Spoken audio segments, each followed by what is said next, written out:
Thank you, Madam Speaker.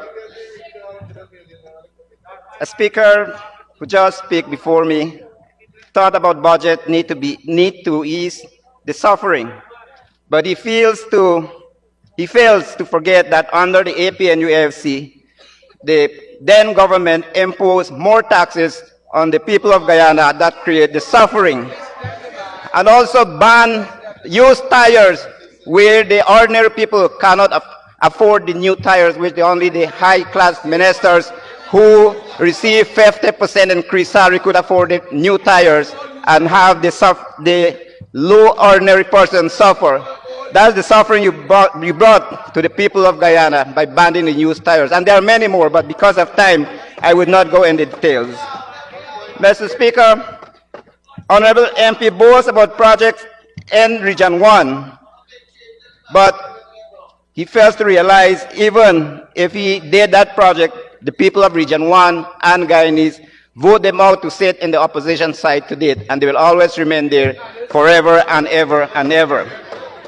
Mr. Speaker, we know we're in few months away from election, and the APNUFC is making wild promises which they will not fulfill. If they cannot fulfill their 50% increase to public servants and pensioners, how can you fulfill $1 million to the ordinary people of Guyana? That is impossible, Mr. Speaker. Mr. Speaker, so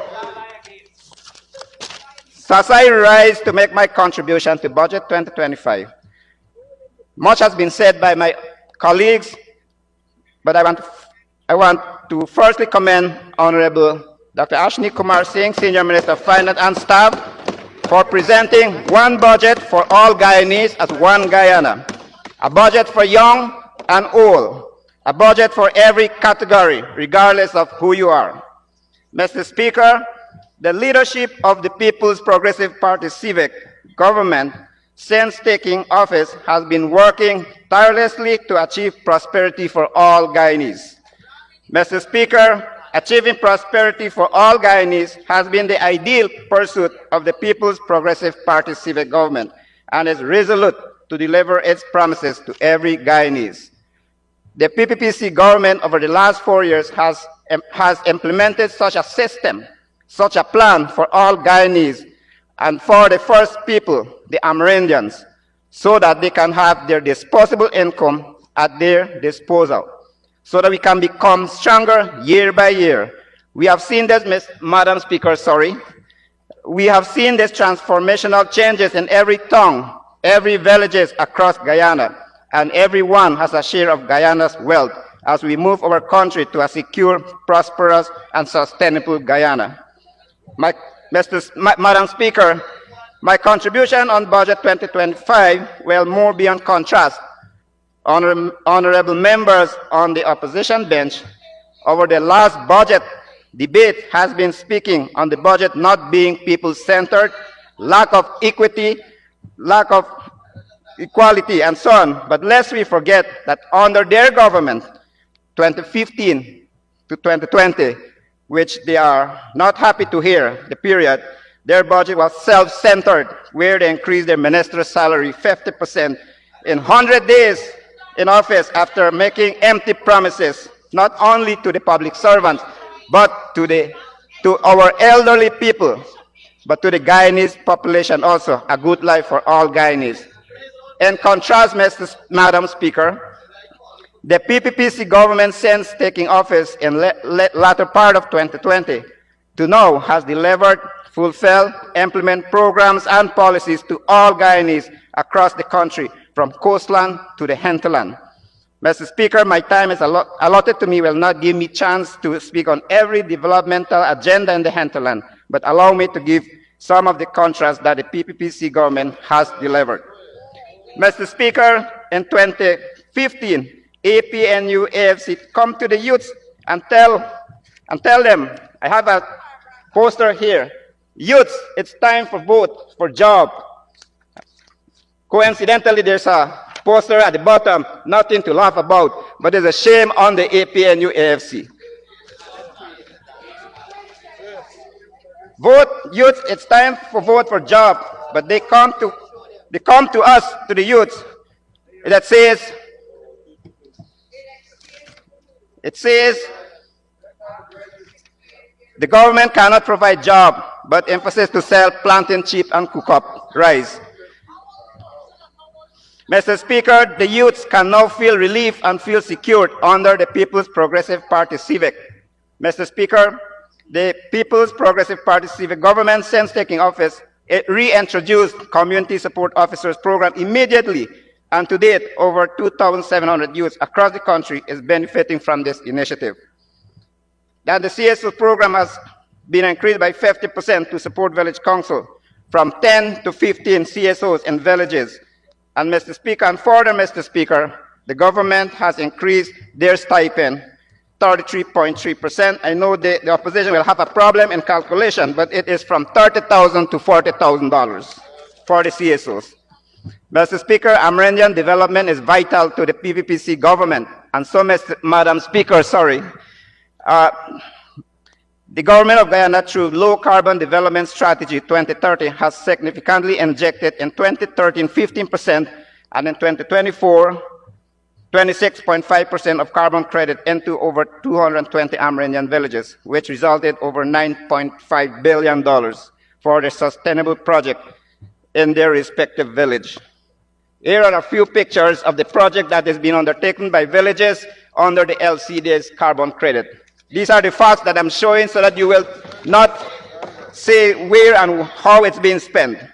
Mr. Speaker, the APNU-AFC, upon assuming office in 2015 to 2020, give 0% towards Amerindian Development Program under their Green State Development Strategy, which was fruitless, visionless, and under the incompetent APNU-AFC government. Mr. Speaker, communication technology in the hinterland was a major challenge in Amerindian villages.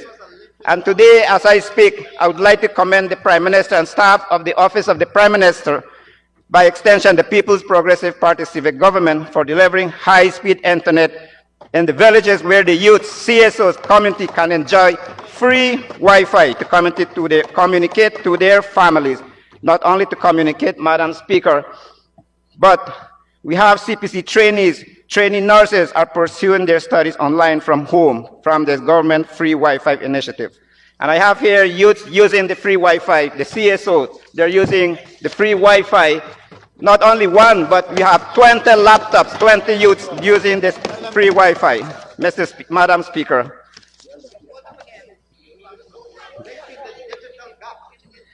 Mr. Speaker, the well-being of our people is paramount to the People's Progressive Party civic government. To date, Guyana's government has trained a number of CHWs in the hinterland and nurses and midwives serving their respective village. There are more than one CHWs, medics, midwives, serving the people through health services.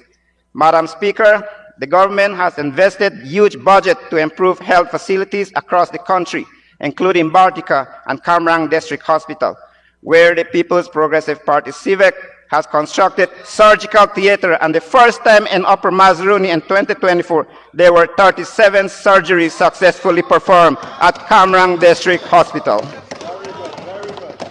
That brings relief to patients. They were treated and sent home than to travel to Georgetown Public Hospital from their families. Mr. Speaker, the communication in health sector has improved in the hinterland. The health personnel from health facilities can now communicate to their supervisors and seek advice on patients using telemedicine in Amerindian villages, including villages in Upper Mazaruni. As of yesterday, telemedicine was installed in the village of Kako, where Honorable Don Hastings resides. So we have a telemedicine in Kako recently installed by the Ministry of Health. Mr. Speaker, I now turn to education. Apart from all infrastructure development in education sector, where new secondary school will be built in the hinterland, 2 secondary schools in Upper Mazaruni, Region 7 will be built in Jawala and in Philippi to minimize overcrowding at Desiree Cesar Fox Secondary School. Madam Speaker, the PPPC government has restored and incrementally increased Because We Care cash grant program after the APNU-AFC squashed the program and take away disposable income from the school children and their parents that affects families who were unfortunate to maintain their school children for some reason. Today, the parents of all school children feel relief because their disposable income has increased incrementally. Madam Speaker, for the viewers to understand the track record of two governments, let me present to this House bar graph, because apparently the opposition seem not to understand the budget.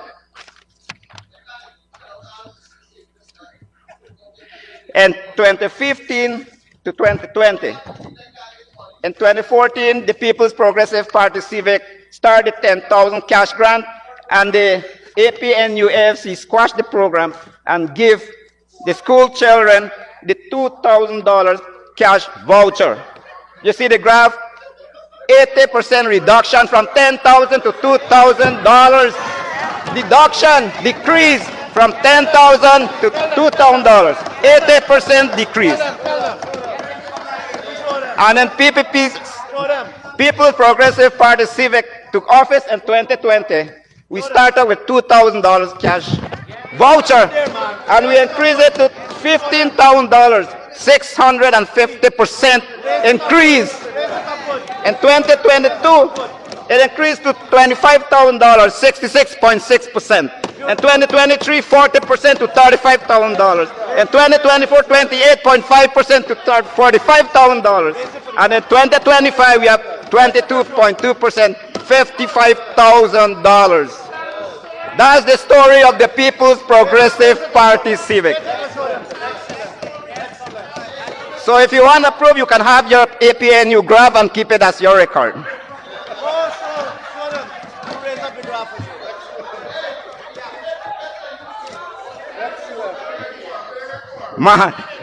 Madam Speaker, as we turn to our national cash grant, the government has implemented measures to help citizens not only to have cash grant, but to increase their disposable income for every Guyanese since assuming office in 2020. This includes $25,000 per household to $100,000 cash grant for every household. Guyanese citizen 18 years and over. Mr. Speaker, today, Honorable Member of Parliament, Ms. Fernandes, come to this House speaking about poverty. Today, I want to inform this House and the entire nation that the cash grant distribution is still underway across the country. And of today, in Upper Mazaruni, first phase of distribution is still in progress, where 5 villages have already received their cash grant. Kako Village, $33.8 million to the pockets of our friends, family, and favorites. Kamrang, $54.7 million to the pockets of our friends, Amerindian friends, family, and favorites. Waramadang, $55 million to our Amerindian family, friends, and favorites. Prima, $31.1 million to our Amerindian friends, family, and favorites. While some yet to receive their cash grant, the PPPC government has assured that no one will be left out from this initiative.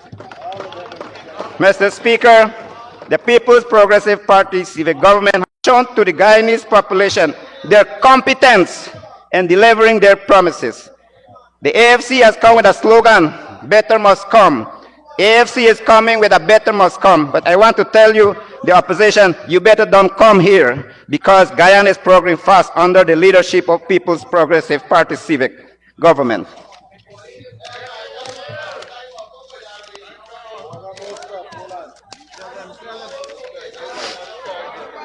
I'll make use of my time, so I'll take my time, Madam Speaker. Honorable Member, Madam Speaker, to conclude, you will need 5 minutes. Okay.